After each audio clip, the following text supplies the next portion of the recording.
Hi everyone, welcome to the Superbia weekend. My name is Tawseef Khan, and today I'll be interviewing the author Niven Govinden. Let's start with a little bio about Niven.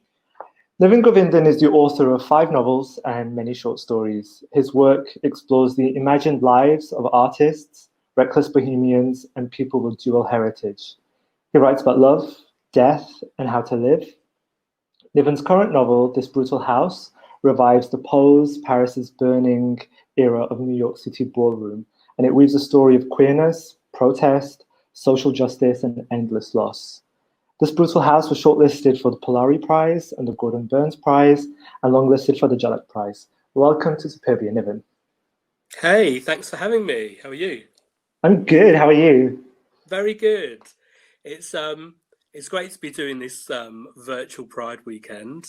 It feels strange, but it's good. I'm pleased to be here. I feel like I've got to begin by asking you how the last few months have been. What has your pandemic experience been like? It's been fairly mixed. I think the main takeaway for me is, I suppose, I've just been really busy working, and I was sort of halfway through a new book pre-pandemic, so I've pretty much just sort of had my head down working, and then juggling that with family concerns and everything else that's been going on. So it's been busy. I can't say it's been eventful in a in that kind of a way, but it's been productive for me, for sure.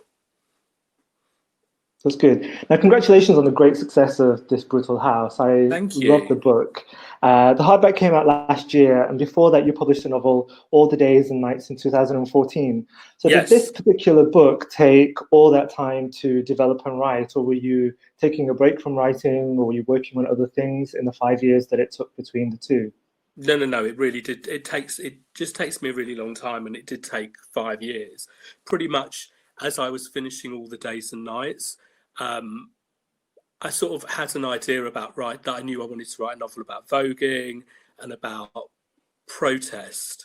Um, and as I was finishing All the Days and Nights, I'd been reading a lot of James Baldwin for about a year, just kind of rereading all the books I'd read that I'd first read as a teenager. And there was something in that kind of oratory that kind of really spoke to me.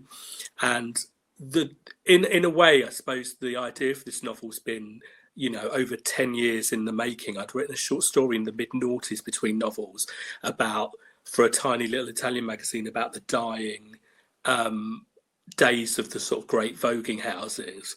And when I finished that story and I sent it to an editor for a magazine, and the editor said to me, "Are you writing a novel about the ball scene?" And it was a real light bulb moment, because I hadn't thought about it. It just felt like it was a sort of self-contained story. And then I suddenly realised that it was something that I did really want to do.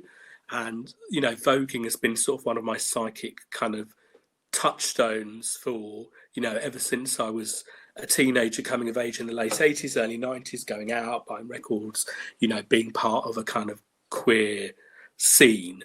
So it made sense that I wanted to do it, but I didn't want to do it in a very obvious way. So I just sort of filed it away as I was working on other books. And then when I finished All the Days and Nights, I was just really ready to do it, but not in a sort of basic kind of self-explanatory touristic kind of a way. I wanted to use voguing as a framework for a bigger set of questions that I wanted to, or try to attempt to answer. What were those questions? Well, it comes out of a sort of response, I guess. So for me, the most perfect piece of art ever made about the ball scene is Jenny Livingston's Paris is Burning from Yeah. 1989, which I remember when it came out. And so that had a massive impression, that left a massive impression on me.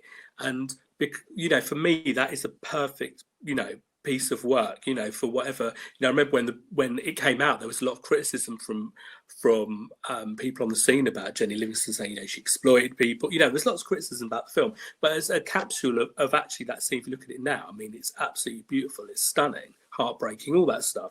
So it was, I didn't feel that I wanted to repeat that or introduce voguing in a new way. What I wanted to do was look at the sort of use the concept of a protest as to shape an arc of a novel, a protest beginning, middle, and end, its ecosystem, the sort of various factions within it, and to really explore using the group voice of the house mothers. Because when I write, it's very much a novel of voices in the tradition of everyone from, say, Studs Terkel to Joseph Mitchell. I mean, tons and tons of people, Greek chorus a lot. And what I wanted to use in the mother's voice was, I really wanted to write a book that was about collective memory and a story that could feel like a previously unwritten but fictional community history, from a part of the community who have been neglected in literature, but also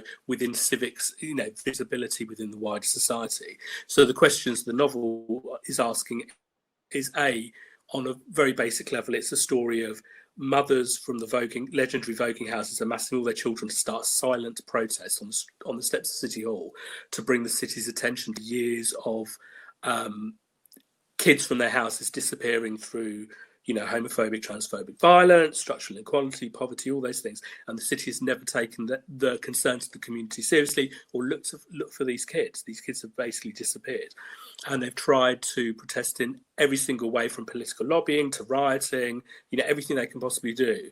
And they decide suddenly, and it's also, a book about spirituality, and they sort of have a sort of late life religious reawakening where their questions haven't been answered in any kind of fundamental, legal, scientific, rational way. So they're starting to look in other areas that they'd previously rejected, in the sense of, if I can't find answers in the real world, can I find the answers somewhere else? And from that, the sense of silence, a silent protest to really scare City Hall, to show them physically a community's presence, but also a sense of a community's collective trauma, damage, determination to find answers. So I'm looking for the novel to ask those kind of questions, but also to look at the city as the other sort of unspoken voice in the book, as the character, to say, what is the city's responsibilities for all of its citizens? What should it provide? What should it not provide? Is it the father, or the father, the mother? Is it the parent to everyone who lives in that city, or not? And if not, why not? So those are the sort of questions I'm thinking about. And I find the premise of the book so compelling. The image of these house mothers on the steps of City Hall is just an incredible way to start a book. And I think that you make two really big decisions in the way that you've chosen to write the book that shape our experience of it. The first is, as you've mentioned, the fact that the house mothers speak with one voice as opposed to individual voices. So we're getting this, as you say, this collective chorus, rather than learning about them individually, learning about the individual houses and so on. The second decision that you make is that we do get to experience this world from somebody's mind, and that's Teddy, who is one of the former children of the mothers and now works in City Hall. So he's kind of in between both worlds. Why did you make those two decisions? Well, the first decision was really because it came from an aesthetic choice, which was, I knew that I wanted the next book that I wrote to be about a collective voice and what I wanted to do. I love the weight of writing we. It's very, very powerful. So I wanted to use the we in a very strong way. So to dilute that by breaking the way, and I did think about it in terms of so basically what happens is I thought, think about a novel for, a while, and it's an amalgamation of kind of everything I've been thinking about in the last few years as I'm writing the last book, because you sort of commit to a book and you write it, but as you're thinking about this one thing, you're still thinking about other things and you're having other experiences, and they just sort of add to something. And so when I finish one book, I just take that time to work out what those things actually mean. So the we was really important. And also because in writing stories and other longer pieces of work around the novel before that, I was writing something with a they. So I knew, and I really love the collective voice. And it wasn't massively successful, but I knew that actually the collective voice was something that I wanted to do. So I basically got to a point where I literally woke up one day and I sort of had those sentences, and I wrote those sentences, and that was the first chapter of the book. And that's pretty much how happens for all my books. Sort of write something and I'm like, okay, that is it. That's kind of my jump off point. And I just started to run with it. And as the voice developed, I did, sit back a little bit and think, well, do I want to now break this down?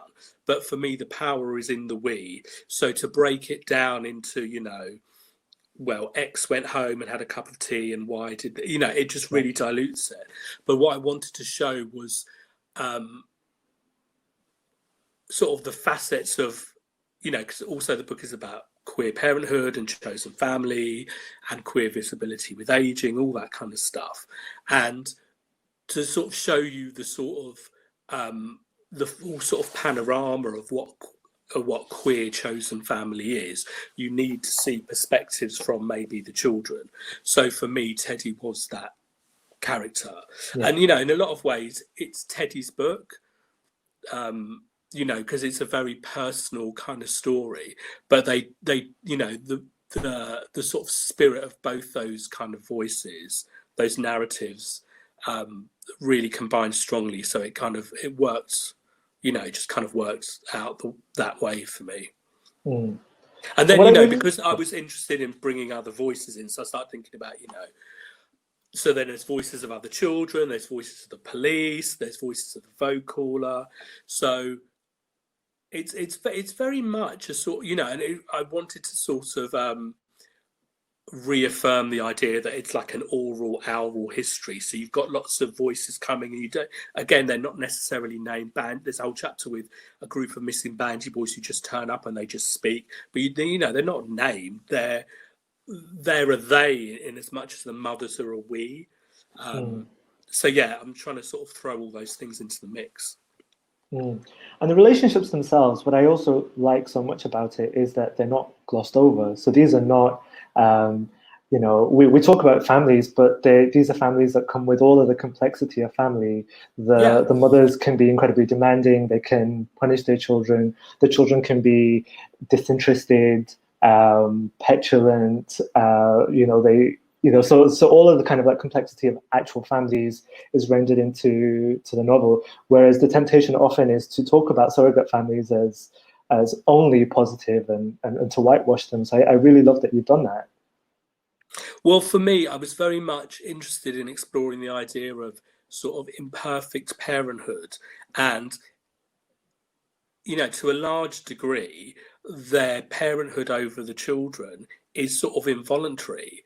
It wasn't really in a lot of ways, it's something that's kind of snowballed, but it's a mixture of that they feel as elders they need to protect the kids and sort of pass on what they know, but then when they realise actually by taking in children and starting the houses, they're actually families of their own, and yes, families come with their own complexities, and they talk about it. They say, we come from imperfect childhoods, we can't be expected to be sort of perfect parents, and they're not, but they are the sort of mothers who will fight to the death for their children, and this is where they're at with the protest. They're selfish, but not, they're personally selfish sometimes, but I think ultimately it's really about the selflessness of what community and actually family in that kind of way means, because when you think of sort of voguing houses and balls, that the sort of the legendary mothers of those voguing houses who started those scenes and started all the houses in Harlem, they had to create their own scene. They had to create their own safe space. They weren't welcome, in the pageants in Manhattan. Those clubs didn't want them. They had to create their own space for them and their kids, and it sort of comes from that.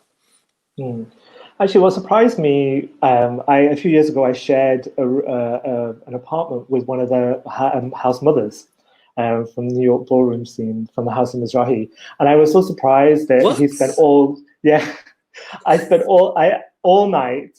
All he did was talk to the children. That's the book I want to read. Yeah, all night, all he did was talk to the children and make sure that they were prepared for this and taking care of this and taking care of this. So the reality of the responsibility that the house mothers take is very real. Absolutely. And in the book, when the kids disappear, it really affects them. There's a difference between, one child disappears and it's, a tragedy, and then you see a spate of children disappearing and they realize it's not just about the sort, and it's not, this book isn't some kind of mystery. You're not there's no explanation to what happens to children, etc. It's about when children successively go missing, how, as you know, the elders of their community, they have to deal with that and, you know, help the children in that community deal with that, and also find a way to get recognition for what is happening within a wider, you know, city network who really aren't that bothered about them. And I think that even though the book is heavy, serious, it's a protest novel, there are also pages of pure joy. And I believe that joy is central to the queer experience, and joy is also part of protest. So, you know, when I'm thinking of the pages dedicated to the vocal with the categories and the walking, for me, just are so exuberant, and I have them on a bag somewhere. I wanted to bring it so I could hold it up. That's a good bag. It's such a great bag. But I wanted to ask you about that, how central joy was in this book as well. Yeah, very much so, because the whole concept of, you know, well, I mean, you know, the balls are full of joy, but also they're incredibly competitive. People fight, you know, battle to the death at balls. It's that serious, you know. It's as much about family honor as it is everything else. But because I didn't want to write a book which was about, and then they went to the ball and something pretty, you know, that wasn't my, you know, I was very, very sort of, you know, adamant that this wasn't a primer and I wasn't interested in that. But I did want to have sections, again, you know, using this sort of concept of voice to really show you the sort of colour and the fire and the joy from balls. And for me, I suppose what I love the most about balls is what a vocaller does, because, you know, it has a lot to do with, you know, it's not that far removed from hip hop in terms of MCing. It's about wordplay. It's about authority. You know, the MC is the authority, and is, you know, the ringmaster and is really running things and can denote success or failure even before you've even stepped out. So I love the sharpness of it. You know, it's sharp, it's camp, it's brutal, you know, it's fierce, it can cut you dead, but also it can completely give you life. So I wanted to write passages that were like that. So there's a vocaller chapter, which is just vocaller, you know, calling out categories, you know, and we love a category. I love a category. But it's interesting, those chapters, you know, they can be misunderstood depending on who is actually reading it. And publishing this book has taught me an enormous lesson, or reminded me, I guess, in terms of, as a reader, what you bring to a book is kind of your experience of the world and kind of what you know or what you're open to. So those chapters in particular flummoxed a lot of people, in particular a lot of sort of older or non-queer readers who couldn't understand why you would have a chapter with categories and why there's a list and why is this list ridiculous. And it's supposed to be sort of fierce and kind of funny and joyful, but the point of writing a chapter full of categories is it becomes a sort of it becomes in turn political, because it starts from being a very kind of, you know, category is first time in drags, category is, you know, etc. But then it becomes quite political, and it's about the categories being their own categories for survival and their own you know, how, you know, their vision of their own place in the world. So it becomes sort of quite hypnotic, and it becomes, again, because the book has a sort of, I hate to say spiritual dimension, but there is this sort of otherworldly sense to it. It sort of has a sort of mantra, sort of, you know, it feels like it's its own prayer in a way. Yeah. And the same way in later on in the book, where there's another section with a vocaller, which is literally a chapter where he's just telling them to walk, which is, you know, if you think about the heat of being in the ball, sort of right in the middle of the evening, where literally there is no word. And also this is a book about silence and not words. There is a point where there is no words, and it's only about sort of movement and walking and being fierce and really, really killing it. And I don't think you really get that unless you've really kind of felt that moment, not necessarily even in the balls, just from going out. And I think, you know, in terms of queer readers understanding the concepts of queer nightlife and just being out at night and having that kind of tunnel vision moment, you get it. But I don't think all readers will. And that's fine. You can't expect to answer everyone's questions as you read, but I hope that people who read it who don't necessarily understand it will kind of open them up a little bit to thinking about that moment, all that, you know, that kind of lifestyle. Definitely. And I think for me, what's great about that is then the book itself becomes a protest. Like, who is the book for? If you don't get it, maybe it's not for you. It's written for other people, you know, who understand those moments and I mean, relate to it. I don't like to be to exclude readers. Definitely not. But I think, you know, in the spirit of writing, I guess, sort of in the avant-garde, to really be central to the experience within the book, you have to be thrown into the book without explanation, because that is what experience, that's what kind of experience is. Absolutely.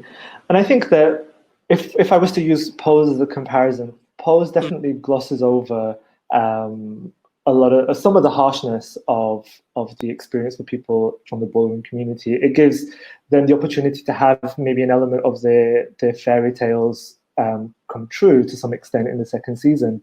But in your book, in This Brutal House, the protest does come to an end, and it doesn't necessarily succeed.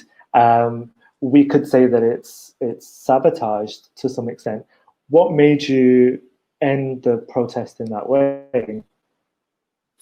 I guess it just felt like a very sort of natural evolution in terms of how I wanted the protest to unfold, which, and also I in terms of, you know, how I approach all my kind of books, I'm not necessarily into endings that feel definitive and arcs that feel definitive, because life isn't definitive like that. I don't think you get that kind of clarity in life per se. You can have black and white moments, yes, but in terms of, and also it would be massively unrealistic, I think personally, to write about a community struggle and then end with a very, no spoilers here, but a very kind of black and white kind of ending, which gives you an idea of what is answered one way or the other, because it isn't, you know, society, you know, shifts in society show us it isn't like that. And you can see that, you know, through the history of the queer, you know, the progression of queer civil rights is essentially the history of queer protest in the last century. And the same thing for where we are in terms of Black Lives Matter. Societal shift comes through mass protest, but at the end of every sort of protest cycle, you may start to see change, you know, societal or legislative changes, but they're never definitive. And these are the sort, you know, what I'm trying to explore in the book are changes that take decades to actually shift, if not more. Yeah. And the great thing is that it ends with so much defiance. I like that we don't have a love wins ending, because again, what ending? Sorry, a love wins ending. Oh, you know, like a very sort of gay ending as opposed to a sort of a political, queer, realistic ending, which is that, you know, this is about more than just legislation. This is about dignity, and no matter how much the house mothers are mistreated by the state, they still hold on to their dignity. They still hold on to their spirituality. They're very stoic, and, you know, and that kind of defiant note on which the book ends, I think, is maybe far more inspirational than, you know, a happier alternative, perhaps. Yeah, I think the book is the book ends in a way that's very true to the spirit of the mothers and their kind of core, and it sort of reflects their journey through the protest and where they are. So yes, for me, I really love that final chapter of the book, because it really does sort of solidify the power of those characters and the power of their spirit in a way that feels entirely true to me. Definitely. And your book was released at a time, I mean, it probably wasn't conceived when that ballroom and voguing and everything would become so mainstream, but it's definitely been released in a context where it is so mainstream. Do you think that has been a good thing? Has it had the capacity to change people's perspectives? How do we sort of conceive and think and reflect on the place of ballroom in queer culture and in broader culture as well? Well, I think I have to talk about both in the context of broader culture, which is, so when I started writing this novel about protest, my nearest kind of,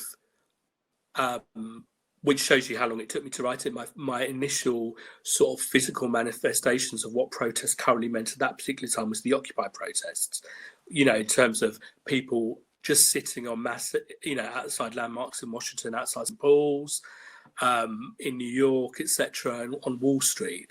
And as I started writing it, the Black Lives Matter movement kind of coalesced from being sporadic protests in different cities around America into something that suddenly felt like it was a national conversation. And I realized that what I was writing was going to come out in an environment where the concepts of community protests, people who didn't think they would ever need to protest again for whatever reason. Obama was in power. In the UK, we had, over a decade of a Labour government. A lot of things happened, which made people think that the days of kind of protesting en masse, I'm taking aside maybe the Iraq protests, weren't there. And then you see what happens with Black Lives Matter and the marches against Trump and Brexit and and Me Too, and you suddenly realise, as this book was coming out, that it's coming into an environment where people really understand the importance of kind of leaving your house and being part of a mass, that there's lots you can do with your singular voice, and how the digital world has given everyone the ability to amplify their voice. But actually sometimes the physical power, the power of being a physical mass on the streets, 1 out of a million, 1 out of 100,000, whatever, is really, really important.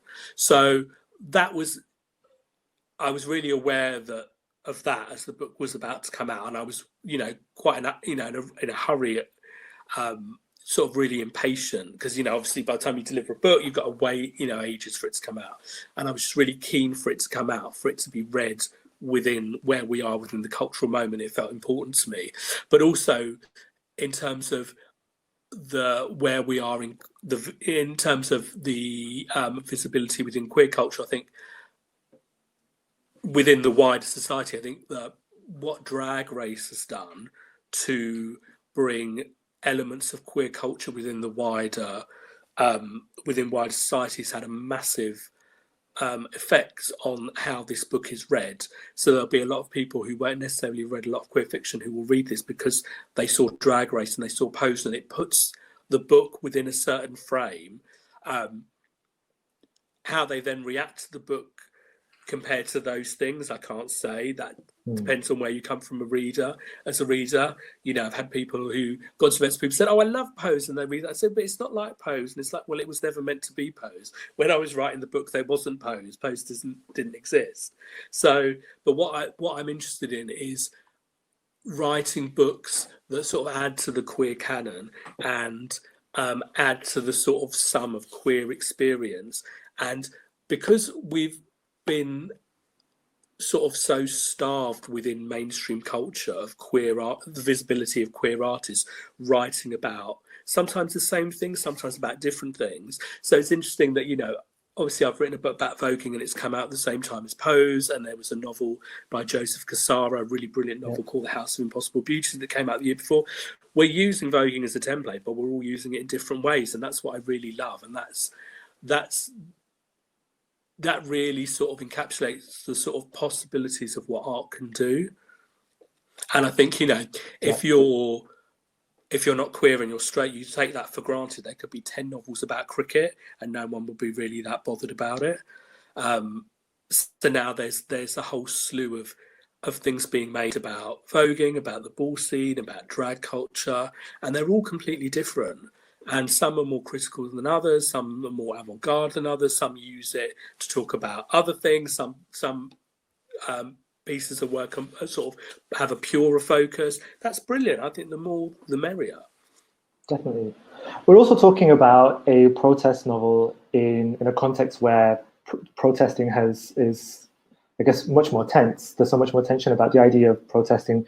The Black Lives Matter protests were fantastic, and I think that they're ongoing, but there was so much tension around, should these be taking place in the middle of a pandemic?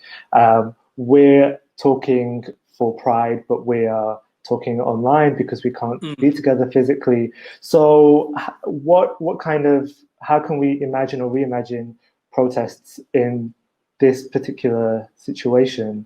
Do you think that there is anything to take from this year, or is it a case of putting it aside? Well, I think the interesting thing about Black Lives Matter, particularly the protests that happened in this country, was that protests were happening in the same way that they happened before. You had people who were socially distancing, but you had, kids really still felt it was really important to come out and, be a physical mass. So it's going to be interesting to see over the next year how that changes. But, if you didn't use COVID as a prism and say you put a picture of Black Lives Matter 2020 next to Black Lives Matter 2014, two groups of people, probably look fairly the same, actually. And it's only because of what we know about COVID, we look at it slightly differently.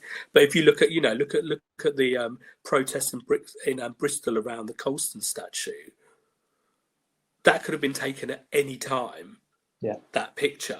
It's it's the movement, and the protest movement is still incredibly powerful. It's going to be interesting to see, for sure, how it changes. Do you have any sort of messages for people who are not able to gather for Pride, for example? What should we be doing or thinking about or taking from this year without the ability to protest and have prides? I think what the pandemic has really done, which I think has been amazing, has, in terms of what the digital space actually can give us in terms of feeling visibly part of something and sort of dropping into something, I think is really powerful. Before, I was thought of the digital space as something that you can use to amplify your voice and be a part of a community. But suddenly when you're in a lockdown situation, you can't reach people. You have to find a way to actually reach people. So what we're doing here, I think, is massively important. But what you see across the board in terms of people just having sort of virtual meetups and trying to form active communities that not just give you kind of solace and friendship, but actually give you a platform to add your own voice and you can still add your presence. So I definitely feel that this year, for sure. Definitely. I mean, don't you? Absolutely. I mean, I think being able to connect with you through this event is kind of magic. There are still ways for us to do the work, to connect, to get our messages out there, to be visible. Even if we're not physically doing those things, I think we're lucky to be able to organize in a time like this where there are so many alternatives. And I think organisation is key. I tell you what, I've never thought actually over lockdown that we as a queer community or as people of colour have not felt visible. And if you think about how so many people around the country were really galvanised by Black Lives Matter, but only really a fraction of those people went out on the street. It kind of shows you how connected we can feel. I don't think, I would have liked to have gone on a protest for sure, but it didn't, for me personally, I didn't really feel safe about doing it. But Same.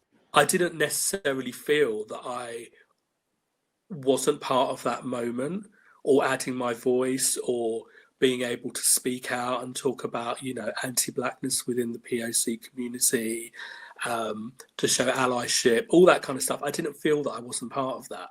And if anything, I felt very much part of it because of the organisation within the digital space that let us all be part of it. And I very much feel the same for Pride, for sure. Absolutely. I'm being told that that's all we've got time for. Oh. Unfortunately, I have like 2 pages of questions for you. But this has been so fun. This has been so much fun. I always love talking to you. This Brutal House is out on paperback now. I wanted to ask you about your next book, Diary of a Film, which is out next year, February the 18th. February. Yeah. Very different. Keep your eyes out. Yeah, I'm looking forward to hearing all about it. Thank you so much for your time, Niven, My and thank you pleasure. everybody for What watching. fun. Thank you. Take it easy. Bye. Bye.